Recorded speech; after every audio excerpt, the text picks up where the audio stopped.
જય પરમેશ્વર। આજે શંકરજી બળદેવજી વાઘેલા ડાબી કોલેજ વાળાના હિન્દુસ્તાનના વાળા આપણે ગુજરાતીમાં વાત કરું છું, એમને હિન્દીમાં વાત કરી બરાબર।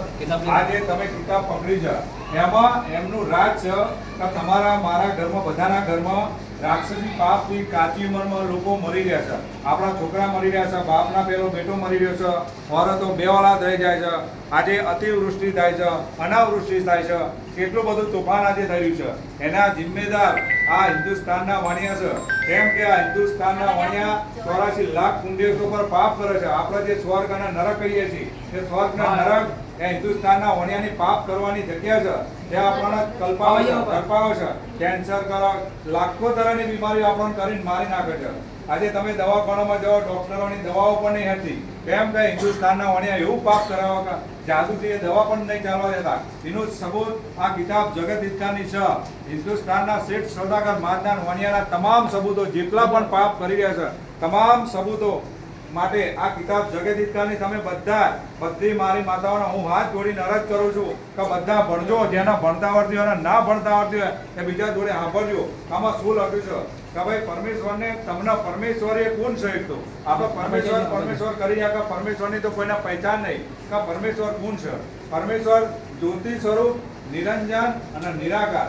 જ્યોતિ સ્વરૂપ એટલે રોશની, જે તમારા અને મારા શરીરમાં બધામાં રોશની છે। આપણા શરીરમાંથી રોશની નીકળી જાય તો આપણે ખતમ થઈ જઈએ।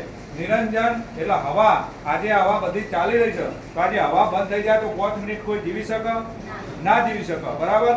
એ નિરંજન એટલે હવા, અને નિરાકાર એટલે પાણી, અને પાણી જે હુકાનું લીલું કોણ કરે? આપણું હુકાતું હોય ખેતર તો લીલું કોણ કરે? પાણી। આપણું ગળું હુકાતું હોય તો લીલું કોણ કરે? પાણી, બરાબર? એક સમય આપણે ખાધા વગર 2 દાડા જીવીએ છીએ, પણ પાણી પીધા વગર આપણે ના જીવી છીએ। એટલે આ ત્રણનું સ્વરૂપ ભેગું થાય એટલે પરમેશ્વરનું નામ છે। અમે જે આ પરમેશ્વર અનુપદાસજી મહારાજે દર્શાયા એ પરમેશ્વર આરાય છે, એટલે અમે પરમેશ્વરનું નામ દઈએ। અને હિન્દુસ્તાનના વાણિયાએ આપણને પરમેશ્વર ભૂલાઈ દીધા છે, બરાબર?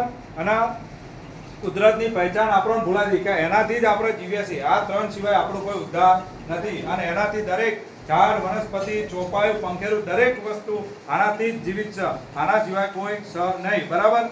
અને જે છે એ બધું ચાલી રહ્યું છે એ વાણિયાનું જાલ છે, એવું શાહ ધનોબદાસ મહારાજે આ કિતાબ જગત હિતકાની લખી, પોતાનું પ્રિન્ટિંગ પ્રેસ શાહ ધનોબદાસ પ્રિન્ટિંગ પ્રેસમાં છાપી અને પ્રસિદ્ધ કરી સંસારમાં। અને સંસારમાં એવું જાહેર કરવાનું કીધું કે ભાઈ તમે હિન્દુસ્તાનના વાણિયાનું રાક્ષસી પાપ સંસારમાં જાહેર કરો, અને સંસાર ત્યારે સમજશે, ત્યારે આ પાપ છૂટશે, ત્યારે તમારા ઘરમાં સતયુગમાં જેવું સુખ હતું, આપણે સતયુગની વાતો વાપરી કે ભાઈ લોકો આટલી ઉંમરો જીવતા હતા, તો પહેલા વર્ષમાં જો સતયુગના સમયમાં લોકોની ઉંમર 10,000 વર્ષની હતી, અને આજે લોકોની ઉંમર 125 વર્ષની એમને કરી શકે, અને લોકો 125 વર્ષ પણ નહીં જીવતા, અને કાચી ઉંમરમાં ગમે તે તરહનું તકલીફો કરી અને આ હિન્દુસ્તાનના વાણિયા આપણને મારી રહ્યા, જેની ખબર આપણને આજ તક નથી। પણ આજે આ અનુપદાસ મહારાજની કિતાબ લખેલી છે, એ કિતાબ ના તમે વાંચજો તો તમને ખબર પડશે કે ભાઈ પરમેશ્વર શું છે અને હિન્દુસ્તાનના વાણિયા કેવું પાપ કરે। આજે આપણે બધી પૂજા પાઠ બધું કરીએ છીએ, પણ દુઃખ આપણા ઘરમાંથી જતું નથી, બરાબર ને? જાય છે, બધાના ઘરે પૈસો છે તો બધું છે, બરાબર? આજનું સુખ કેવું છે કે પૈસો છે તો જ સુખ છે, અને એવું નહીં। પરમેશ્વરે તો એવું એટલું બધું તમને આપ્યું છે કે એની કોઈ હદ નહીં, પણ આજે હિન્દુસ્તાનના વાણિયાએ આ પાપ કરાવીને બધાને તકલીફ આપી છે। એનું કારણ આ ગીતા અમને ભણવાથી ખબર